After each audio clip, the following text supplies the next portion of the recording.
Thank you very much. So welcome to this fourth thematic session. It's going to be on circular economy. I think this year this dialogue meeting is focusing on the right issues when it comes to EU-Turkey relations also. Green Deal is an important issue that Turkey also needs to take into account because, you know, more than 50% of our exports are going to the EU countries. So how the EU is transforming itself is very much important for Turkey and Turkish economy too. In this session, we are going to focus on the circular economy because when it comes to green transformation, it's about energy transition, it's about circular economy, and it's also about energy efficiency, basically, when we look at different factors. Circular economy is an important factor that we need to take into account in organizing our economic activities in the years to come, in the decades to come, and it's more about cooperation, focusing on how the neighbors are going to help themselves. Because when I look at the UN statistics, 90% of raw materials used globally are not cycled back into the economy. And in order to adjust, especially the high energy consuming sectors like steel, iron, cement, aluminum, plastics, construction as a whole, vehicle manufacturing and packaging, this circular economy issue is very much important. We have great panelists to discuss the issue today.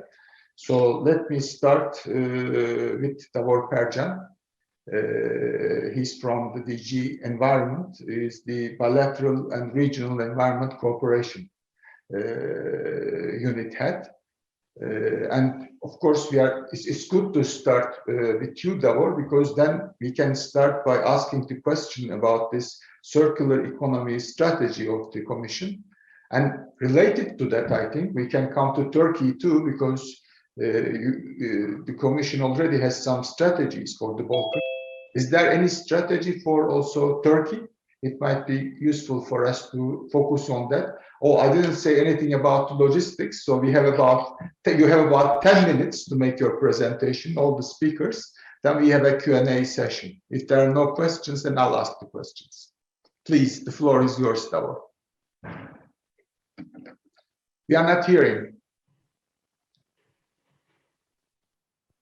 Hello, now it's okay. Now it's okay. The test went well, but even between the test and now, we always do this with the Zoom. Exactly. So thank you very much, and it's a great pleasure, dear ladies and gentlemen, dear colleagues, to be here with you. A great pleasure and privilege, and I would be very happy. I think that many of the questions I am prepared to answer with pleasure, and I have a short presentation that I would like to ask if it can be brought on screen, please. Thank you very much. So I will start by framing this into a big picture for us, in the framework of the European Green Deal, which is a set of policy initiatives by the European Commission, where we aim to make Europe climate neutral by 2050. And we have adopted a communication to that regard and consider the Green Deal the European Union's roadmap for making the EU's economy sustainable by turning climate and environmental challenges into opportunities all across policy areas, and circular economy is an integral part of that. Next slide, please. So next slide, please. So you see here very quickly the building blocks of the European Green Deal, and you see that the circular economy is at the heart of the new regenerative and transformative growth strategy. It is part and supported via the Green Deal in two ways, through the a new circular economy action plan, actually, and by mainstreaming circularity across all the initiatives of the European Green Deal, which are illustrated on the slide here. We think that thanks to circular economy, it will be possible, it will be a huge contributor to achieving the targets of the European Green Deal by mainstreaming it throughout the economy and throughout the economic players. Next slide, please. Here you will see also that there is a comprehensive action plan that we have. The Circular Economy Action Plan is a comprehensive action plan that spans along the entire life cycle of products, focusing on three main areas, which are products, key value chains, and our aim to have less waste and to extract more value from them. Also to reduce waste exports and to boost the market for secondary materials.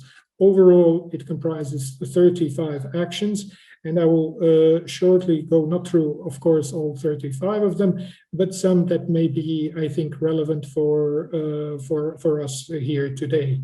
Next slide, please.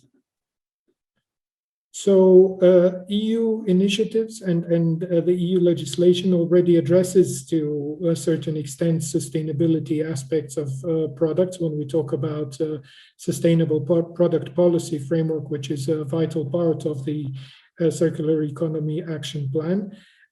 We have already legislation that covers that either on a mandatory or voluntary basis. And here I note the Eco-Design Directive, or at the same time, the EU Eco-Label or the Green Public Procurement. However, we have seen that there is no comprehensive set of requirements to ensure that all products placed on the EU market become increasingly sustainable and stand the test of circularity. And we aim to do that through the Sustainable Product Policy framework. Next slide, please.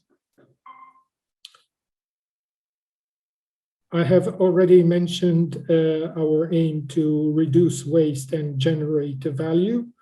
And this is an extremely important part of the action plan. And I would think that so far during the presentation, you have also seen how these things could and do relate also to Turkey, sustainable product policy, but also addressing here waste management. In the EU, we aim to do that by more strictly looking and following at the waste hierarchy, in which we find waste prevention, so reducing waste at the source, to be the more desirable course of action. Next slide, please. We are also aware that we are not alone, and that even though if we have such a nice set of initiatives on the EU front, we are part of the global picture, and therefore we need to focus many of the actions on the international front. So we plan to lead efforts to reach a global agreement on plastics and promote the uptake of the EU circular economy approach on plastics. We have already launched a global circular economy alliance to identify knowledge and governance gaps and take forward partnership initiatives. We are working to ensure that free trade agreements reflect the enhanced objectives of the circular economy, and we are also stepping up our outreach activities through the European Green Deal diplomacy, and when the COVID emergency will make it logistically possible, also the circular economy missions. We will work in coordination with our member states to coordinate and enhance our individual activities. Next slide, and I'm close to finishing the presentation time-wise. Mainstreaming circularity, we find, is hugely important because doing something only in one sector will not yield desirable results. And therefore, circular economy remains one of the priorities and one of the measures for achieving the objectives of the European Green Deal, with the others being the farm to fork strategy, where we aim to make our food systems available, the recently adopted renovation wave, which integrates circular economy to make renovation of buildings in Europe circular and sustainable, as well as energy efficient. For example, we would look at the whole lifestyle thinking when carrying out renovation efforts, and also building materials are covered increasingly in our efforts. We have also launched the chemical strategy for sustainability, which proposes a series of action to ensure that our products are safe and sustainable by design and downstream. Because chemicals, on the one hand, are something which is very useful, but need to be treated and managed very, very carefully. Next slide, and with this, I would finish my presentation and turn to the questions. I think I gave an overview of our initiatives and what the Circular Economy Action Plan is. And I'm at your disposal to answer any further questions on that point, but I have also not forgotten your other question, and I think that here with Turkey we have excellent cooperation on environment in the framework of the enlargement process, and therefore we also in that context encourage all candidate countries, as well as also other potential candidates, to approximate also with the EU's Green Deal and the policies and strategies in the area of in the various areas that I have mentioned. I think all the principles that I have mentioned here that relate to circular economy can be taken on board by any economy, and for a country like Turkey, which is rapidly developing and is increasing consumption and production, moving to a circular economy is a necessary step to provide for an efficient use of resources and for a competitive economy. I think that Turkey has an enormous potential for circularity. For example, I know that recycling of some products like plastics is already an important part of the economic activities in Turkey, and it is crucial to provide for the overall of management of plastic waste, which is beneficial both for the economy and environment. I would also like to point out that water efficiency, which is one of the vital components of circularity, is as well, I think, crucial for Turkey in increasing all our efforts. I think not only in Turkey but also in the EU and globally, to improve water efficiency, in particular in view of the water scarcity that we are all that we are all facing globally. So I think we will also in the future, I would like to mention that we have an ongoing project on assisting the Western Balkans countries and Turkey in their pre-accession efforts, and there we are maintaining an active dialogue also with the Ministry of Environment, which actively participates in this project in Environment Partnership for Accession, and we look forward to continue to work with you and to support your efforts and our own efforts and partnerships in relation to circularity. Thank you very much. I think I'm. Thank you. Thank you very much, Davor. Now let me turn to this. Was a good broad-based introduction to the subject. Now we can move to our second panelist, Gianpiero Nacci from EBRD, European Bank for Reconstruction and Development.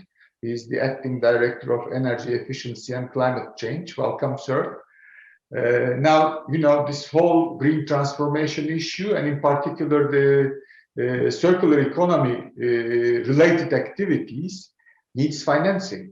I mean, we knew many of the technologies to do these things beforehand, but now there is this discussion, arguments that now is the time with these low interest rates, time to fund the transition. So how are we going to fund it? What are the priorities of EBRD regarding that? And what's the situation with countries like Turkey, where the risk premiums are a bit higher? So I think these are the major issues that I have in mind. Please, the floor is yours. Thank you very much, Guven, and good afternoon, everybody. It's really a pleasure to be here today with you, and I'm really grateful for the invitation. Perhaps let me start by saying that, you know, climate change, green finance, circular economy are key strategic pillars for the EBRD. We believe that competitive and successful economies, like, you know, Turkey is, and, you know, will strengthen its position, need to be green, inclusive, and you know, based on a strong digital base, and, you know, based on digital solutions. So at EBRD, we aim to accelerate the transition to green, low carbon, climate resilient, and circular economies, and to contribute to achieve a net zero carbon world by 2050. So we believe we need to bring these elements together to achieve the transformation required by economies to deal with the global climate and environmental crisis that we're facing. So in this context, we have approved recently our, you know, what we call green economy transition approach, which support the green recovery, of course, but ensure that our country's operation, and, you know, in particular Turkey, can effectively achieve climate and environmental goals. Through this new green approach, we will increase green financing to more than 50% of our annual business volume by 2025. So it's a big commitment to really prioritize green investments. And in this context, we also aim to make a significant contribution in terms of climate change. And so we have a commitment to reduce carbon emission by at least 25 million tons per year in the 5-year period between 2021 and 2025. Now, in order to achieve all of this, clearly there is a need to develop a different approach. We take into consideration different elements. So I think the buzzword is systemic impact. And we think that the ingredient for this systemic impact is a combination of making sure that our operations are aligned with the principles and objectives of the Paris Agreement. It's really based on strong policy engagements with countries, with sector associations, with cities, but also to have a business approach that, let's say, look at systems and not only exclusively sectors, but, you know, trying to bring a more transversal perspective. In this respect, you know, just to remain a bit on the, you know, EBRD internal operation, we are incorporating climate aspects and circular economy aspects in our investment decisions, and also very much in the engagement with our clients. And so we're working a lot, and increasingly so, with our clients in topics such as climate risk management and corporate climate governance. Now, in all of these, partnerships are absolutely key. Partnership with the local stakeholders, with the public institutions, of course, with the private sector in large, but also with investors, and in general with other development organizations. Now, Davor before touched upon the EU Green Deal, which I think is a very important element in the conversation. And I think our green economy transition approach is very much aligned with the EU Green Deal's strategic priorities. And I think, we believe we can be a very effective partner to the EU in the implementation of the Green Deal and support very much our country's operations and Turkey in benefiting from EU support. So what are the strengths of EBRD in this respect? I think, we have a very well-established client relationship. And again, the issue of partnership and the value of partnership. We have a very strong local presence and, a very focused private sector orientation, which complement, if you like, a variety of customized green financing tools that can very much support, different needs by businesses, but also public institutions. Now, let me go to Turkey, because, we believe that there is a strong occasion, opportunity for Turkey to become a champion of sustainability and build back better. A key for this success is, of course, related to the interaction with EU markets, because, Turkey is a very large, trade partners of the EU. Now, within the EU Green Deal coming in force, and also with, consideration, for example, about carbon border adjustment measures, it is essential for Turkey to use this opportunity to implement the green transition and increase its competitiveness. And Turkey clearly has a competitive advantage, which is very much related to the strong role and the very competitive presence of the private sector and the corporate sector. When it comes to Turkey, EBRD has a very strong track record, is one of our main countries of operation. We have a very strong local presence. And by the way, Turkey is a co-founder and the shareholders of EBRD. And is a country of operation since 2009, and has become, very quickly one of our, main recipient of operations. So our track record in green projects since 2009 is quite, I believe, quite impressive. We have provided finance for over 6 billion euro across 150 green projects, which is roughly 50% of what we've invested in the country. Now, going into, let's say, the circular economy, I think we need to do a bit of a step back, because clearly the challenge of the COVID in 2020 and currently as well in 2021, clearly a challenge in the way countries and economies are working. And they also pose, sustainability questions about production system and their ability to operate in the near and midterm future. So in this respect, we've given a lot of attention to supporting countries, including Turkey, in the recovery from COVID. Now, this pandemic, though, taking into consideration, of course, all the dramatic consequences and all the, negative impacts, at the same time, provide also a platform to rethink, the way economic systems are designed. And in this respect, circular solutions are very important to recast and rebalance the way economies can operate and improve resilience to value chains, and in general support economic revitalization. As we discussed, Davor, made a very good introduction about the topic of circular economy. So we have a very strong initiatives, very important initiatives in Turkey. For example, the first Turkish circular economy platform, which has been running for almost 5 years. So this platform serves as a one-stop shop for circular economy and aims to promote active engagement with industrial companies located in Turkey, with waste minimization practices, and more broadly, circular economy solutions and innovative business models. Currently, we have more than 130 members across various sectors. And within the platform, for example, we have an e-commerce material exchange, which is called Turkey Material Marketplace, that enables exchanges of byproducts and waste between members of the platform. So basically, mostly private sector companies in different economic activities. The platform also provides circular performance measurement tools, so to establish and help companies understand their performance from a circular perspective, but also offers training, financial opportunities, and technical consultancy services to enhance the understanding and knowledge about circular economy practices and technologies. In this respect, I think it's also worth mentioning the ongoing, again, as I said before, partnerships are key. So we've been working a lot with the European Commission in this area. Last year, we developed, in the context of the circular economy financing, platform of DG RTD, a classification system for circular economy financing, which was published last year. And we're also very actively participating in the work of the EU sustainable finance platforms in many areas, including circular economy.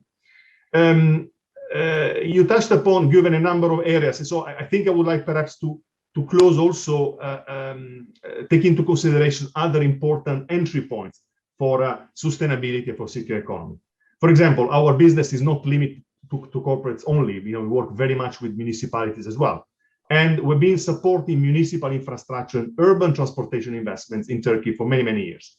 To date, we've invested more than 450 million in 11 green municipal projects around the country, in Istanbul, Ankara, Izmir, Bursa, and Gaziantep.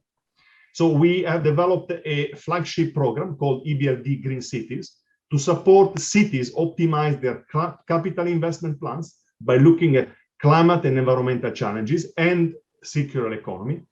And together with our green cities, we work, basically we develop together, we co-design what we call Green City Action Plan that prioritize and tackles these challenges through policy interventions and identification of priority investments in buildings, energy, waste, water, and transport. This program is quite wide, operates across the whole EBRD region, and so far to date we have 45 cities that, let's say, are part of this program. In Turkey, Izmir Metropolitan Municipality has been the first municipality to join EBRD Green Cities in 2019, and we're now, apart from Izmir, working in Ankara as well. So this is just to say that in order to achieve the green transformation, accelerate the transition to low carbon economy, we need to bring all these elements together. Is the circular economy, is the climate change, and bring together all the partners, is the corporate sector, is the municipalities, but very much also the investors and the policymakers. I will stop it here, and very happy to continue the conversation and take questions later on. Thank you very much. Thank you very much, Gianpiero. In fact, you dotted all the I's that I forgot to do at the outset. You mentioned that for post-COVID recovery, Turkey could build back better with the Green Deal transformation and can enhance its competitiveness. I think that's a very important point that we need to take into account when discussing about this circular economy framework too. And then you focus on the projects that you are leading. Now I can turn to your sister organization, in fact, to August Kwame, is the country director of the World Bank here in Turkey, in Ankara. Welcome, sir. Are you there, August? Yes. Oh, okay. So then let me ask the same question as the one that I asked, because it's about financing this transformation process that looks to be important. So what are the key priorities of the bank when it comes to this green transformation? Because green transformation, we are discussing it within the framework of now, we started to discuss it within the framework of the EU, but now after this Green New Deal discussions in the US, it's becoming something bigger.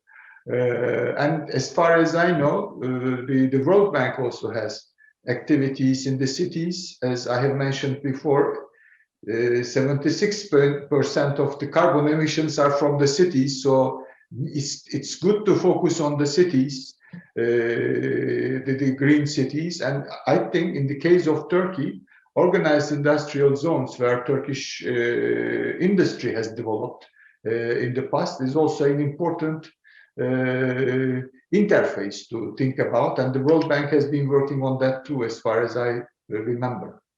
Please, the floor is yours, August. Thank you very much, Ben. Thank you for inviting me to participate on this very important panel and on this very important topic.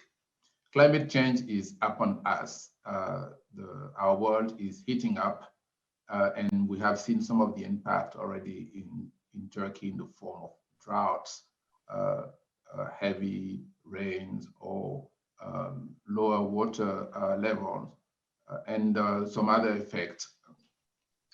We know that if things continue this way, the world will be heating to the point where we will not achieve the Paris goal of keeping Earth temperature increase to below 1.5 degrees. In fact, we looked at the global risk report recently, and climate risks were at the top of the list of risks, both in terms of likelihood and impact. So there is no doubt that we need to do something about this, and the sooner the better, and we need to start now.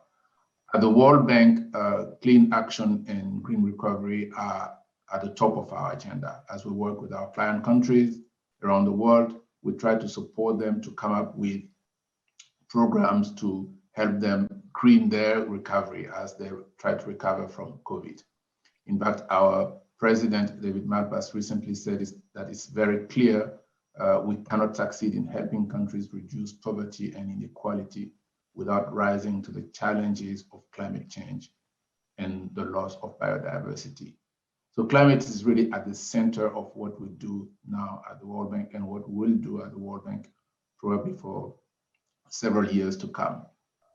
And I'm happy to say that our work on climate did not start today. It has been going on for a while. In fact, the World Bank has been the largest financial and multilateral funder for climate investment in developing countries, having committed 83 billion to climate investment since 2016. And in 2020 alone, the World Bank committed 21 billion to climate investment, surpassing its own goals.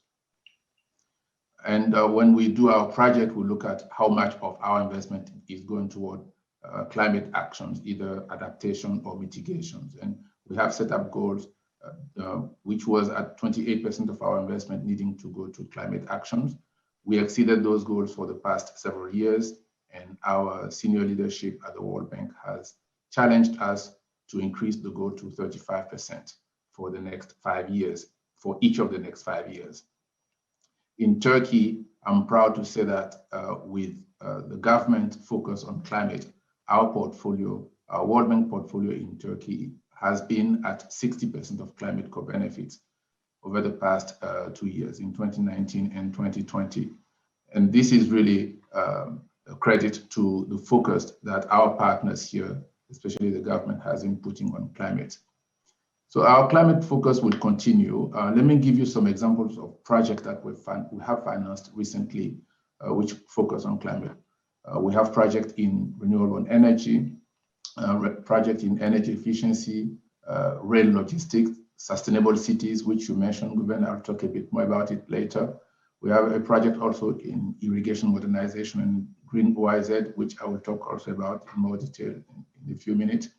And at the government request, we are preparing other projects that are equally focused on climate, such as a project on landscape and forest management, a project on solar energy, a project on water conservation, or a project on climate smart agriculture.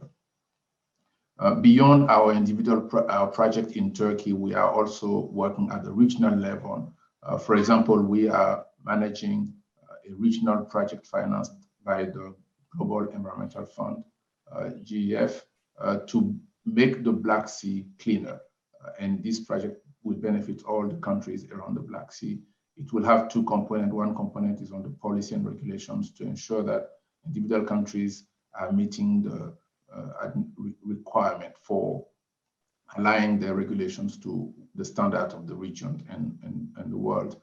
And the second component will provide support for each country to mobilize more private financing into activities that will clean the Black Sea and provide incentives to the private sector to do so, as well as providing training to the banks to identify activities and loans that would be sustainable from the point of view of cleaning the Black Sea.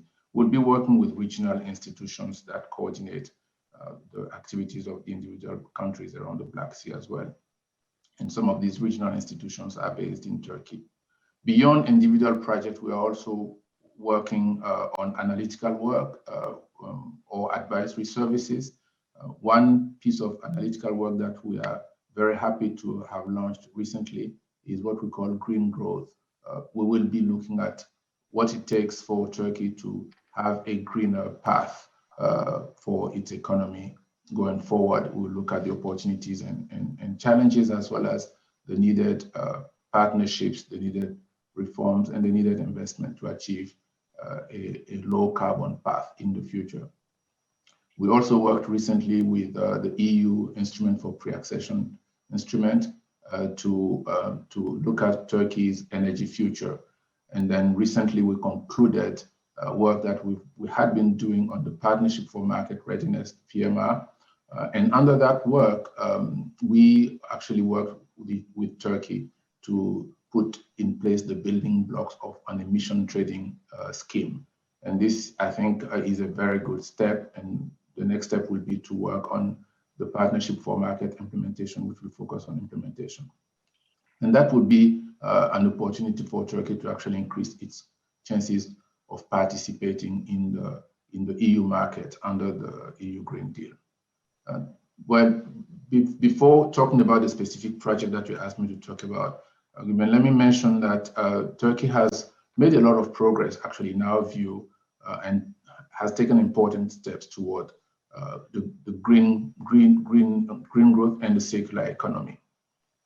One example is the zero waste project that the government launched in 2017, which has not only created a lot of energy around the circular economy, but also has actually achieved very, very concrete actions, such as putting together a circular economy panel, and also making sure that there are some commitments to reducing greenhouse gas emission and setting up specific targets for that. So this is the kind of program that we think going forward will help, taking one component of the circular economy, making a big announcement around it, and coalescing government institutions and private sectors toward it. The other thing I wanted to mention is that in Turkey's 11 national development plans, there are also clear commitments in the green growth and climate change space. And we hope that these commitments will translate into, hopefully, the soon to come nationally determined contribution, which would be the main instrument for ratification of the Paris Agreement. Let me now move to the two projects that you expressed interest in hearing more about. First, the organized industrial zones. This is a project that we're very proud about because you may or may not know that the World Bank supported the establishment of the first organized industrial zone in Turkey, I believe in the 60s. And these organized industrial zones have matured, they have expanded, there are many of them now in Turkey, and they have matured. So the recent project we have is to help make the infrastructure in the industrial zones greener. And to do that, we've launched a project with the Ministry of Industry and Technology to identify infrastructure that can be retrofitted to make them greener, to also identify new infrastructure that can be built to make the whole operation of the industrial zones greener. Let me give you some examples. In the project, we'll have investment in roads and water and gas pipeline, power lines, logistic facilities, as well as what we call green infrastructure, such as improved energy, water efficiency facilities, advanced water treatment plants, energy efficiency, LED street lighting, renewable energy asset, and including solar and wind and biomass. So this will be a comprehensive sort of regeneration of the infrastructure stock in those organized industrial zones to make them greener. We cannot cover all the OIZ now. We're working on only in a few of them. There will be needs for more financing to cover all of them. Hopefully the financing will come either from other IFIs or from government resources. But we're proud that we have been able to start this program. A few words on sustainable cities. This is also a very important project. We know that economic growth and urbanization in Turkey has not yet been decoupled from rising energy use and increase in greenhouse gas emissions, unfortunately. And we wanted to work with cities for them to do their part in reducing greenhouse gas emission. So we put together a series of projects into a program. It's actually one of the largest part of our World Bank portfolio in Turkey, to have cities bid for a part of the envelope for projects that are either good for their resilience or good for their contribution to the mitigation agenda. So many municipalities have participated. More of them can participate, and we've been working with EUROBank, which is the Bank of Municipalities, to channel the financing to municipalities that make requests for proposals and wanted to participate in the project. There is no time to go through the list of municipalities, but it is really a broad base of municipalities, both big and small, that participate in this project. Given mindful of the time, let me stop here, and I'll be happy to take questions later. Thank you very much. Thank you very much, August. And both, your the information that you have provided and also the information that Gianpiero has provided are all indicating that Turkey has the capacity to adjust to this green transformation, this Green Deal process. And thanks for all the projects. Now let me turn to our fourth panelist today, Mr. Orhan Turan from Türkkonfet, President of Türkkonfet. When we talk about this Green Deal and all other things, we have always the idea in our minds that it's easier for the big companies to make the adjustment. But what's going to happen to the small and medium-sized enterprises, where Türkkonfet is focusing on, where your name, in fact, is also coming from? Teşekkür ederim. Buyurun Orhan Bey. The floor is yours, sir. Ladies and gentlemen, distinguished guests, I would like to extend my deepest regards to all of you on behalf of Türkkonfet board. And it's a great pleasure to be with you at this circular economy panel of the high-level business dialogue project between Turkey and the EU. The pandemic process, indeed, made a 10-year leap in terms of transformation. And pandemic itself is a global process, and we need global effort to this direction. And we need to make sure that the NGOs and the business world bring their effort together so as to overcome the challenges. That's why, so as to improve the effectiveness of the dialogue between Turkey and the EU, we have a lot of responsibilities to play. And we expect that the recommendations here turn into concrete steps. My field of expertise is energy efficiency. We export, we produce, and we focus on energy efficiency and energy efficiency finance. That's why I was really attentive to this session. Over the last 30 years, I've been paying a lot of thinking on energy efficiency in Turkey.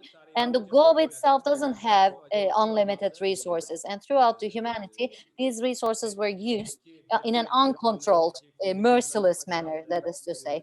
And previous speakers also highlighted that if we continue this way, we can't catch and seize the values and parameters of Paris Agreement.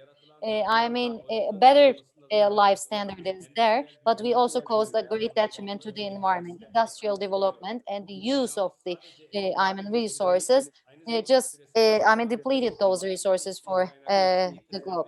And we are also witnessing a pandemic crisis next to a climate change crisis.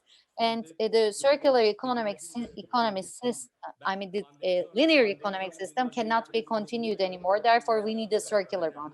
I believe after the pandemics, in the post-pandemic period, climate change will be on top of our agenda, and we always raise this matter at different platforms as Türkkonfet. And of course, there should be a balance between indeed the needs of this generation and the next generations. That's why we need sustainability and circular economy. And carbon border adjustment mechanism, Paris Climate Change Agreement, European Green Deal are innovative and new solutions, and we need to take a common initiative, joint initiative for fulfilling the criteria of these tools and instruments. And it's not only on the on the shoulders of the governments, it's also on the shoulders of the business world as well as NGOs. As TÜSİAD and CONFED, in line with the Sustainable Development Goals, we want to improve and increase the contribution of the business world of Turkey. And we will make sure that NGOs as well as the business world make more contribution to a platform. And this platform will highlight the importance of climate change. And we have organized a couple of events on circular economy in the last weeks as well. Since the beginning of 2020, our working group in our platform focused on the circular economy action plan and provided a guide for the enterprises for circular economy. A digital and green economic model will indeed increase the competitiveness of our SMEs, and it will provide the leverage, and it will help us to recover after the pandemics. And of course, in the journey of development, it's high time that we take action. It's high time that we start taking action about circular economy. When we look at the SME Statistics Report 2020, there are 7,000 larger enterprises, 3.2 SMEs, 3.2 million SMEs against that. So we can say that for the whole world, for the economic cycle to work, we believe SMEs play a very strategic role. And 40% of the economic activity is conducted by the SMEs in Turkey. Especially during the pandemics, while the SMEs was a part of the chain of the global companies, and we have to make sure that this chain never breaks, and we have to support the SMEs. In the green transformation strategy, we are, of course, it's important that the SMEs never lose their competitiveness. In big companies, the steps for circular economy and green transformation have been taken, but there's a low level of awareness in SMEs. However, SMEs, indeed, in terms of the environmental carbon footprint, are relatively small, but when they're collected together, it's very high. So like in the world, in our country, when we look at the SMEs, the green transformation and circular economy, the lack of financial resources and also customer demands are important issues for SMEs. And in transition to low carbon economy, SMEs with the support of circular economy is on the front line for being a catalyst for the green transformations. The policies to guide the SMEs green transformation will accelerate the process, and it's required that the necessary incentives should be made. SMEs who have insufficient internal resources, the sustainability of their environmental practices can only be possible with the support of the external stakeholders. The way to increase the impetus is also by the guidance of the big companies for small ones. When we look at the digitalization channels, it's important to increase the skills of the SMEs and education training as well. And also it's important to create platforms that they can take lessons from the best practices and encourage them to work together with different stakeholders in the industrial interventions. And well, of course, it's important that SMEs have access to the environmental data and knowledge of the big companies that they're serving for. It accelerates their green transformation. SMEs are most affected by the green transformation, and it's important that the policies to facilitate their access to those resources is important. Therefore, between Turkey and the EU, there's an existing partnerships. And another important business field is added to that. The Green Deal, in line with the modernization of the customs union, is seems to be the most comprehensive solution. And for competitiveness of the SMEs, digitalization and green transformation is essential more than ever. For sure, circular economy is at the heart of this process to create the nature product system together, the reuse of the products and services, and on the other hand, reducing the waste and pollution are all key issues. Both economic and environmental sustainability is determinant for the companies to grow in the long run, and there are challenges of the business world to adapt to these environmental requirements, and also provide certain opportunities for further growth. So creativity for circular economy will lead to important recovery for the companies. Low carbon and circular technologies should be adopted by the business world, and transition to green and clean energy makes the Turkish business world not to lag behind. In that respect, I believe the EU-Turkey high-level business dialogue will facilitate us to take common actions and responsibilities for our future. While Turkey has a huge potential to offer in terms of circular economy, the speakers have mentioned that, especially the recycling of plastics, water efficiency, these are key for Turkey. And in order for Turkey to use the opportunity of green transformation, will also increase the competitiveness of the private sector. The global climate risks, of course, as I have mentioned before, will be the most important risks that we will face in the future. So I would also like to take a couple of minutes to talk about energy efficiency. As I said before, for the past 30 years, I've paid a lot of thinking to energy efficiency. Turkey, consumes energy around $60 billion a year, and most of it is used in the households and industry, like 75%.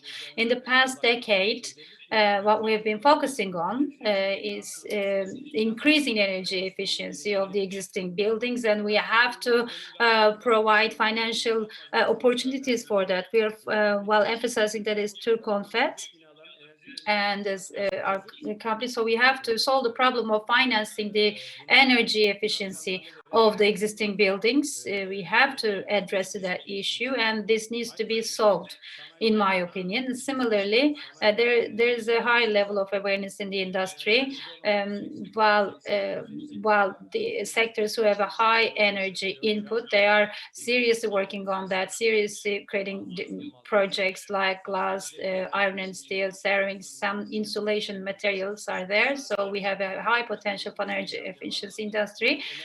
While there's a $10 to $15 billion of energy saving potential only with the in the households. Let me stop here. Thank you very much, Orhan Bey.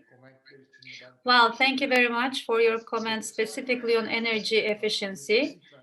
Is also about the transformation of construction materials industry in Turkey, which is very important. And it's also, there is the need for a focus on changing the building codes in the country as quickly as possible, as far as I understand, if you are going to take this seriously. Now, let me get to our last but not least panelist. Hi, Elliot Whittington. He is the Director of Corporate Leaders Group. So what's this Corporate Leaders Group is about? And as far as I understand, there is also a We Mean Business Coalition that's also functioning. And as far as, should I get the feeling that, you know, this climate change, climate issue is not only related with, you know, climate policy or civil society institutions, but it's a case for the business also, business organizations also.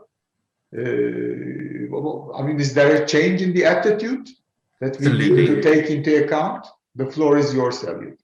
Thank you so much. And I will keep my remarks relatively brief, although I'm very pleased to be here and I'm very pleased to be part of such a broad and fascinating panel so far. If I start off, so absolutely, that's the core question. I will talk a little bit about the corporate leaders group, Women in Business, why we're seeing more and more of these business voices, business institutions, and what that means for the wider economy and what that means for other businesses. But just to start with where many of the other speakers have started, talking about the European Green Deal, talking about why we're having this conversation, why this agenda is so much in focus. So from my perspective and from the perspective of the business I work with, the European Green Deal very much represents the growth strategy for Europe. It is obviously a strategy to get Europe to a place where it is carbon neutral, climate neutral, because there is this widespread recognition of the significance of climate change, that it has impact on our environment, impacts on people, impacts on the economy. But it's more than that. It is also a strategy to modernize the European economy. It is a strategy to unlock investment and to drive innovation. And we can see, if you look at the analysis, that very clearly the measures taken to sort of shift towards more modern sources of energy, like renewable energy, to improve the quality of the housing stock, to invest in infrastructure and align it with a zero carbon future.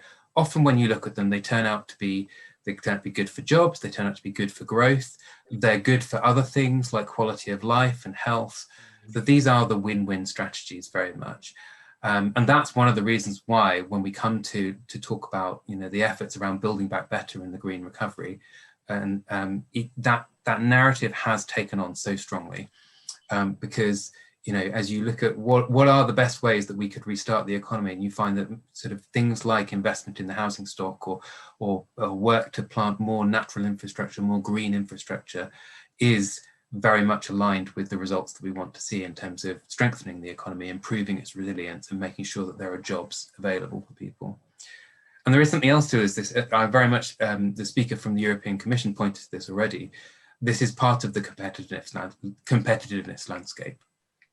Often in the past, people talked about climate change and they understood it as being something that might damage competitiveness. And there are obviously issues with transition. There are particular kind of questions about how some of the costs up front are covered and how you cope when you have some very energy intensive sectors who are very trade exposed, and how they transform. But there's a really big positive agenda here on competitiveness. You can see some of the new growth companies are ones that have really taken this agenda seriously. So, one example of a company I work with, Iberdrola, one of the biggest energy companies in the world now, dramatically improving, very much, a strategy which has all been about investment in the renewables sector. Comparatively, if you look at, say, another company like, one of the former oil super majors like BP, so now Iberdrola its market capital is worth more than BP. So we are seeing a shift in the economy, we're seeing a transition. Similarly, if I take another company I work with, Unilever, a consumer brand goods behemoth, huge number of brands, they very much have identified that their brands that have good social purpose, social value stories are the ones that are flourishing. They're the ones that are growing. And so they're actually working to kind of make sure that across all of their brands, they have those stories, that they've got that substantive shift towards a more sustainable, more climate neutral economy. So the first thing to say is, this is the core agenda. It's an economic agenda, and therefore it's a business agenda. That's why things like the corporate leaders group exist. Business has a key role to play.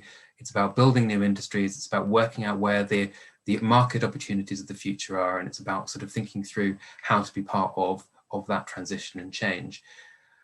But one of the challenges here is, because it is a very much change agenda, it's an innovation agenda, is that the businesses that I've worked with have felt that a lot of, not all, but a lot of the existing business institutions are not able to represent and support this change. Their kind of established way of thinking, the breadth of business interest they have to represent, means that they are often conservative and I'm not quite yet able to kind of lead from the front and talk about what the opportunities are. So that's why we've worked to set up things like the European Corporate Leaders Group. So I run the European Corporate Leaders Group with my team in Brussels. I also have colleagues in Cambridge in the UK, where I'm from, working on a UK-based corporate leaders group. and I should say, a lot of this was inspired by the patron of our work, which is the Prince of Wales. So there's a kind of long-standing leadership voice there. But these groups have acted as ways to bring together big companies from across the economy, from different sectors, whether it's steel, whether it's manufacturing, whether it's consumer goods or finance, or energy, water utilities, retail, brought them together and these are still relatively small groups, but with a huge amount of influence and say, to be able to talk about the opportunities of this transition and to talk about how they, from a business perspective, want to see that change accelerating. And so, we have the corporate leaders group and some of its activities have been both that direct engagement with kind of key officials and key counterparts, such as, the senior representatives of the European Commission or ministers from across European member states. But a lot of it has been organizing and presenting a clear, supportive business voice of this transition. So the ability to get together and organize to have nearly 200 business leaders and CEOs signing a message that supports the European Union strengthening its 2030 climate target. That was one of our interventions that we did last year, which got a lot of attention and notice. And it's that leadership across the business community being a positive partner for this transition that's been a kind of key part of what the Corporate Leaders Group does. Now, the Corporate Leaders Group is also one of the founders of the We Mean Business Coalition. We Mean Business has existed from just before the Paris Agreement. It was originally founded to help support the development of the Paris Agreement on climate change. And that includes a number of business voices from around the world. And it has an agenda of supporting business ambition on climate change, supporting business action and supporting its business voice. So just briefly on that, so that agenda has been incredibly successful. We've got over 1,000 companies who have signed up to things like science-based targets, where they have set externally assured targets on climate change that show that they are doing their piece. Also has initiatives like RE100 and EV100 and the Renewable Steel Buyers Club and various things, which are helping businesses act, helping them deliver some of the pieces of this transition. And then lastly, it has this advocacy piece. So things like the Corporate Leaders Group in Europe, a similar group series in the US, and then also sister groups in places like Japan and South Africa and other countries. So we are seeing this growing body of business voices that are able to be kind of ahead of the game and leading the conversation. And I think that's been a key part of things. But for my last remark, I'm just very conscious that we're specifically talking about the circular economy. And I think it's interesting to think about the role of the circular economy as part of this change, and its example as being one of the key strategies. It's a really fascinating one because you can see that the circular economy as a strategy, if you look at it, if you look at the work of things like the Ellen MacArthur Foundation, they're very clear about how you can have this same win-win dynamic around it. If you're able to have more resource efficiency, more energy and water efficiency in your production because you're reusing stuff, you're being sort of efficient in how you're using materials, then that can help materials go further. There's also a huge gain to be had from the kind of the repair phase, the kind of reuse phase, where you are creating jobs where people live. And what that opens the door to is new value propositions, new business models, and new ways of doing things that can be very exciting. And I think for those companies that are quick and early to adopt, potentially very disruptive, enabling them to seize and develop new markets ahead of some of their competitors. But it also does, that change is a systemic one. I think it's quite a good example of how it's one of these changes which is hard to do in places, because you need to disrupt, you need to kind of think about things differently. And just things as simple as the necessary and important regulation around how waste is used can often be a disincentive towards supporting the circular economy. But I think things like the Circular Economy Action Plan that the Commission representative spoke about show how serious this agenda is, and show how policymakers and indeed businesses are taking that and trying to develop the enabling architecture for it. I think it's really important as a key area for sectors such as, for sectors and materials such as steel, cement, aluminium, chemicals and plastics. These are sectors where the climate impact is really important, where there is a need to sort of think about the wider impact. Certainly, you think about that huge public wave of concern around plastic waste, which will come back. I mean, currently we've got other things on our plate, but that will come back until that problem is resolved. And you think about all of these other areas where, so these are sectors where we should be particularly prioritizing the sort of circular economy approaches and its opportunity to create value. And there was some really interesting research that was presented by the World Economic Forum about a month or so ago. It was work done by the Boston Consulting Group that talked about supply chains. And this supports work that the Corporate Leaders Group has done as well, where we've looked into how you decarbonize, how you change those sectors. And one of the kind of key things about that is, if you think about the costs of change at the level of the materials companies, the steel companies or the chemicals companies, those costs could be quite high. But if you look up the value chain, if you look at the automotive sector, or you look at the costs in terms of the built environment, or you look at the cost to consumer goods companies or packaging, the kind of initial investments, the costs of those are much, much smaller as a share of the value. So a lot of the levers for change are higher up in the value chain. And I think that more and more companies are getting that. And you will see buyers clubs and demand signals shifting and creating new markets for those materials producers who are able to innovate. So this is where there will be growing markets for more circular approaches, more demand for lower carbon materials that are able to outcompete the kind of incumbents of the present day. So, just in conclusion, I think that's a great example of how we can see some of these new strategies. They're very exciting because of what they offer. It's not always straightforward to see how the change can take place, but there is this family of new initiatives and partnerships like the Corporate Leaders Group that exist to work with business and scale that and allow business to work with policymakers so we can make that change overall happen. Thank you. Thank you. Thank you very much, Elliot. You provide a good framework for us to think about the circular economy too, because this focus on this idea of circular economy as important in transforming the old industries like iron and steel, like cement, those are very important for Turkey too. So it might be good to talk in the future too about what to do especially on those old existing sectors. But as far as I understand from all this discussion, what we are facing with this green transformation, with this circular economy discussions, I think it's all about the transformation of business models, creating new business models, and it's kind of jump-starting the growth process also after inshallah, with the end of this COVID process. It's about jump-starting the growth process too, and also job creation in all our economies too, I think, which is very much important. Maybe we can, continue for 5 minutes each, let's say. And let me, Davor, can I ask you about this basic framework that Elliot had put forward? So it's not only about, when we are talking about Green Deal, we are not only talking about climate policy, but we are talking about a new industrial policy, new business models for creating a more competitive environment also in the European economies.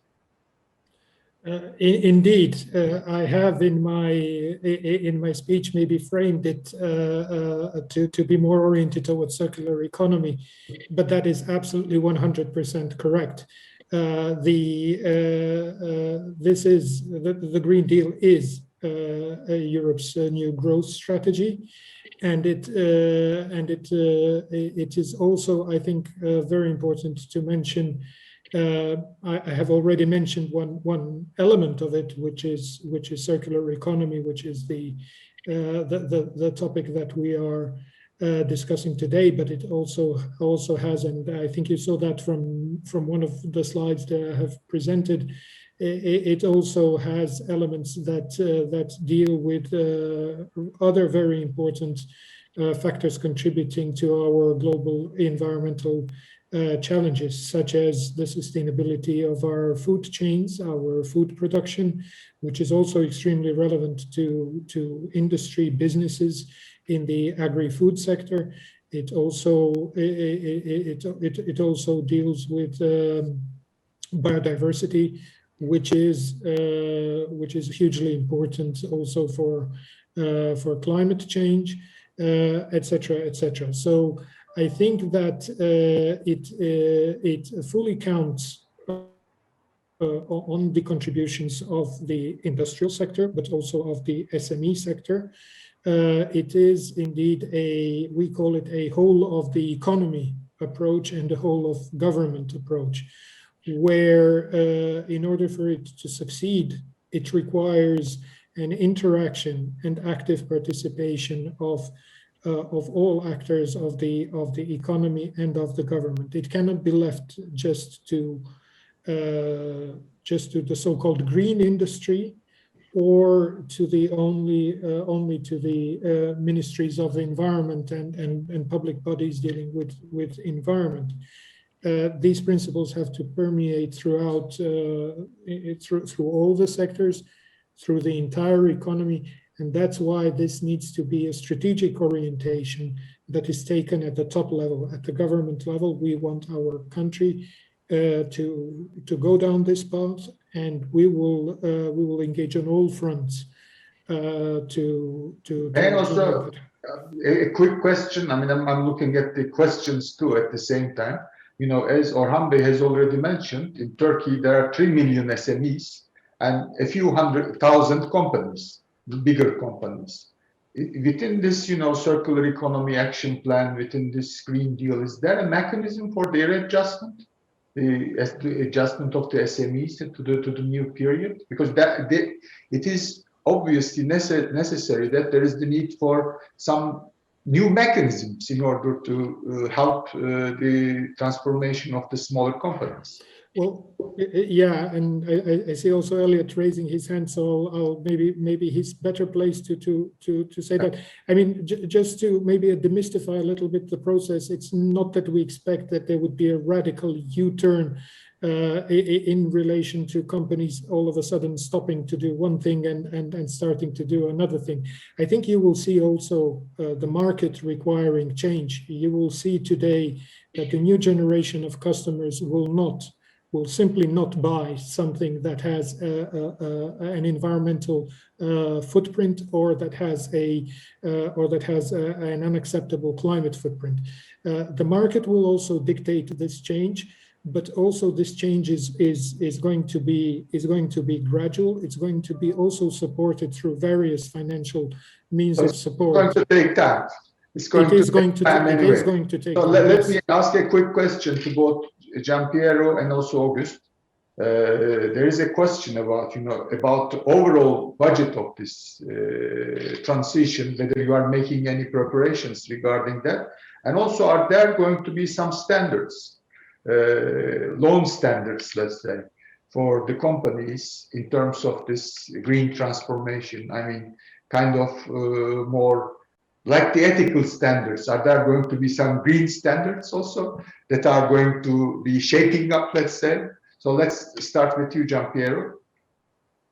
Thank you, Guven, and thank you very much for the question, which is a very good one. So let me start with the first part about the budget. So the way the EBRD operates, clearly we do have how should I say, an initial budget allocation per country and also per sector, but ultimately we are an organization that is very much focused on the private sector, in particular in a country like Turkey. So, and we also apply specific criteria in our investments. For example, sound banking principles. So we don't finance projects that don't generate an economic return. And also we follow a principle of what we say additionality, which means that we are not in the business of competing with the commercial financial players, but actually we complement and we support them. So in this context, clearly the type of investments we do are also a reflection of the sectors that need to be supported, the type of clients that interact with us. So it's not so easy to give a number, if you know what I mean. In terms of the share, though, I can tell you, as I mentioned before in my intervention, that indicatively 50% of what we have been doing historically in Turkey has been focused on green finance. So we expect the trend to continue and actually probably increase. So we expect a strong focus on, broadly speaking, green finance. going into the standard, it's a very, very interesting and complex question in many ways, because you may know, you may observe that there are, an evolution in the marketplace about standards for green finance, criteria, benchmarks, and so it's a very rapidly evolving landscape. So what we do as an individual multilateral development bank, but also we work a lot with the World Bank and other MDBs in this respect, is trying to, in a way, try to understand the evolution of the market and applying indication from the market, but also very much looking at consolidated practice. For example, with the MDBs, together we have developed a framework for Paris alignment. So looking at our operations in the light of the goals and the principle of the Paris Agreement. So in this respect, I think what is going to emerge is that we're going to increasingly finance projects that, let's say, are in line with these principles. Think about, bending emissions in this decade, reaching carbon neutrality as early as possible in the second half of the century. Think about climate resilience. So these are all elements that we incorporate in our financing. But also we have to be very careful on, not careful, I would say, but mindful of what's happening in the market. A lot of private investors are coming up with new methodologies. So all this issue of carbon neutrality, net zero by 2050 is going to be a major element. And the final point on this one is also the whole discussion about TCFD, climate risks. We are incorporating our investment decisions, and of course influence the way we shape investments, we engage with our clients. So it's a combination of different elements in a very, very dynamic setting. Thank you. Thank you. August, just on this issue of, are there going to be some standards, credit standards, let's say, as Giampiero has noted that the principles of the Paris Agreement is going to be the key, he said. Is that going to be the same with the World Bank too? Yes, thanks, Guben, for this question. Let me first say that whether the answer to this question is yes or no from the World Bank perspective, the answer from the world perspective is a clear yes. It doesn't matter what we do now in terms of standards of financing. The world is going to demand that we all take actions that make the planet livable and the world greener. Now, let me come to the bank. The bank, recognizing this global trend, is indeed making decisions to ensure that we accompany the world toward this greener and livable planet. It doesn't come in the form of hard and fast rules, but it comes in the form of how we do business from now on. First, as I said earlier in my introductory presentation, we provide a lot of financing to green investment. Last year in 2020, 21 billion of our loans, out of a total of 70 billion loan, was for climate actions, both in terms of mitigation and adaptation. And by the way, we try to have 50-50 between mitigation and adaptation. So we don't favor either mitigation or adaptation, because we know many of our client countries need to invest a lot in adaptation, as well as the world needing to invest in mitigation. Going forward, we want to increase this annual commitment to climate to at least 25 billion. If possible, we want to do more. But what is really important is that we don't want to stop here. We don't want to focus only on how much dollar or euro or lira is going into climate action. We want our whole business model to be supportive of this transformational change. So when we have a report written, we focus on the climate implications of whatever sector we're discussing. When we have policy dialogue, we focus on the climate action. When we have a conference on education, climate will be part of it. So climate, as it was said earlier, is going to be a whole of World Bank approach. It's going to, and we're going to push this whole of government approach also, so that when we discuss with the Minister of Finance, Education, and Health, climate is at the center of our conversation. And my dream will be that 100% of our financing is focused on climate, not because it is only on climate, but because it takes into account climate in whatever we finance. Now, we also have another dimension of the budget, which is our internal budget.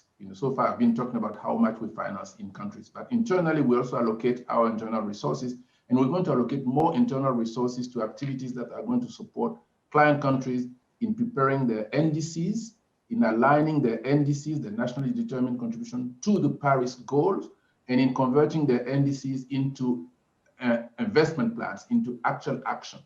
We're going to use some of our resources also to bringing the private sector and the public sector together to work in synergy. So it's good.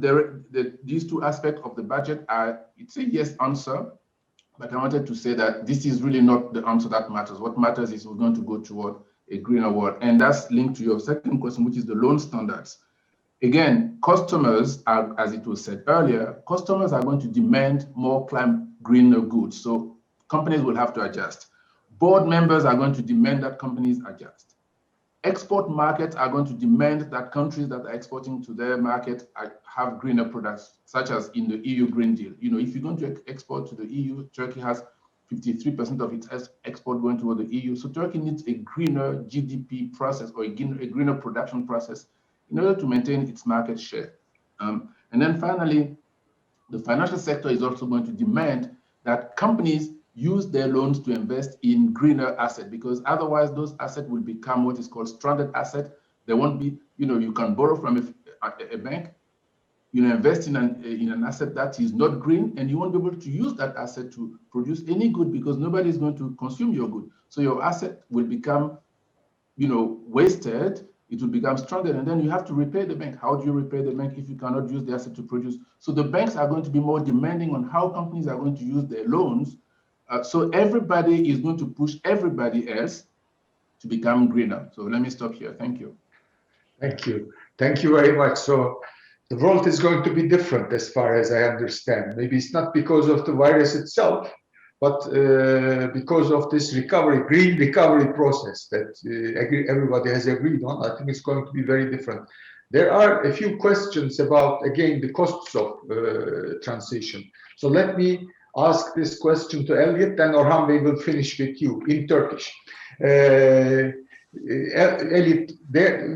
Emine Hanım, I think, is asking what's going to happen to the workers also in the coal sector, the coal-fired power plants, you know, that are very important now in Turkey. So, you know, there are also costs that need to be taken into account in this. It's not only, you know, the positive aspects of the transformation, competitiveness gains, etc., but there is the need for a transition also in some sectors, I think.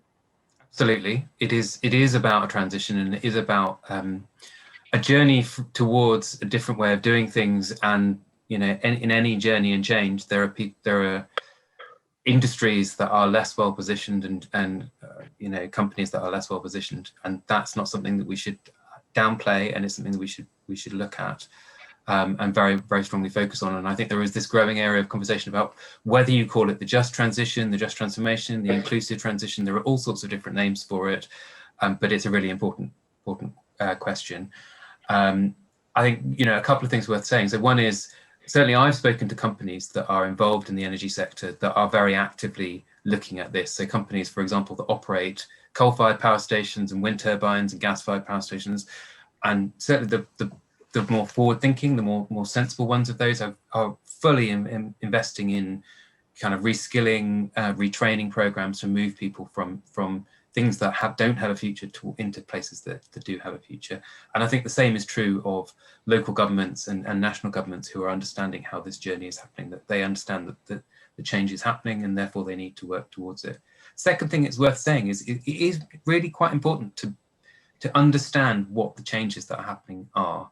So we all often seem to talk about this like we've got this perfect economy, nothing's going wrong, nothing's changing, and then climate change is coming and climate policy is coming, and it's just turning everything upside down. That's not true. The economy is changing. You know, if you wanted to book a flight 5 or 10 years ago, or 10, 15 years ago, you would have done it in a completely different way that you would do it now, where you'd almost certainly do it on your phone or whatever. The economy is changing all the time. There are factors such as globalization, such as digitalization and overall technological innovation and demographics. These are all changing the demand for jobs. They're changing the availability of jobs. We have that process of change. And I have to say the digital revolution is going to destroy a lot more jobs, and the AI revolution and the automation, these are going to destroy a lot more jobs than climate policy. And climate policy is actually really exciting because it can create jobs for people and communities which other changes will destroy the jobs for. So I think it isn't worth looking at these things. But all of that, it is still true. Workers, particularly in coal, but also in other places, will suffer. I do think, I also just want to touch briefly on the SME question. So firstly, Please. that is, I think, an area where more and more people are focusing. It's one thing to kind of talk about how business takes part in the transition. If you're talking about big corporates, you have, you know, compliance teams and strategy teams and all sorts of things who can sort of do more to kind of really think about what their own approach is. Whereas for smaller companies, often it's about, you know, they don't necessarily have the wherewithal to kind of build their own road as they travel it. They need tools and they need structures. And there are more and more of those tools and structures coming. There is something called the SME Climate Hub that you can find on the internet. I still think it's probably fairly early days, but we're going to see this kind of expansion of tools. But you're also going to see, and what you are seeing is the bigger companies through their supply chains, through the companies they buy from, the companies they finance, they are increasingly going to be supporting SMEs and encouraging SMEs to change. So that wave of change will happen, and it will obviously look very different in different sectors. But I think, you know, governments need to get involved in that as well. But, you know, this is all about this ongoing change in the market, that whether it's driven by climate, whether it's driven by concern around air quality, whether it's driven by innovation and new solutions arriving, you can't push back the change. It's about working out how to make the most of it and working out how to ensure that those people who aren't well positioned are supported. Thank you. Thank you. Thank you. Orhan Bey, sizinle kapatalım isterseniz. Orhan Bey, let's close with you if you wish. So let's close by focusing on Turkey, and let's speak Turkish in that respect. Well, throughout the whole panel, we have seen you discussing how the massive changes, how new technologies will immediately transform the known sectors. So it's a new era. So to what extent are we prepared in Turkey? I know that you're working on that. You're working on that for years. You have just mentioned that. But to what extent are we prepared in Turkey? And let me ask the following questions. So when we face the future, it's important to know it, right? So when I hear about all these discussions, I feel like I see the future. So to what extent are we prepared? By also adding the following, by the way, of course, when you initiate campaigns, for instance, like for smoking, those who smoke, the number of them, they don't drop down to zero, but you cover some distance, right? So how are we prepared, and what should we be doing? Well, thank you very much. As to Confed, well, maybe I should have mentioned it earlier. We have 30 federations and we have many societies, and we represent over 1,000 companies. We are the largest independent and volunteer NGO in Turkey. So we are a SME-based business world organization. And also in terms of we are indeed an important bridge when it comes to EU Green Deal and all this transformation. In December, we talked to the European parliamentarians, and two things were on the forefront from that discussion. With the two priorities of the European Union and the mission of TÜRK-CONFED are really overlapping. The first one is digitalization. The second one is green economy. So we as TÜRK-CONFED, for the past 4 or 5 years, we are trying to raise the awareness digitalization in the Anatolia, how we can digitalize the SMEs, how we can prepare them for digital competitiveness, how we can digitalize their processes. That's why we built a digital transformation center. We organize meetings in Anatolia. Now we're doing the same for the Green Deal, circular economy. And as far as I'm concerned, we're preparing a report on Green Deal, and we'll be presenting this report and share with the public opinion. The purpose here is to raise the awareness of the SMEs for the Green Deal. We'd like to inform them because, as you know, 50% of Turkey's export go to the European Union. and also there will be the carbon border adjustment. So we as a business, well, we're already in this discussion. A majority of the big companies are aware of that, like the sustainability campaigns, the carbon footprint campaigns, and also efficiency in energy, water. They're trying to do their part, which in turn increases the competitiveness of the companies. But as you know, SMEs are smaller companies, as we've seen in the pandemic, but they have problems when it comes to accessing the financing and liquidity. I can say that the big companies are ready, and the smaller ones, the SMEs, that are the supply chain to big companies, I cannot say that they are fully prepared right now, but we as two confeds are working on raising their level of awareness. Of course, our purpose is to create value for our stakeholders and help them institutionalize and get more professional. Because the previous speakers have also mentioned it's not just on the governments, right?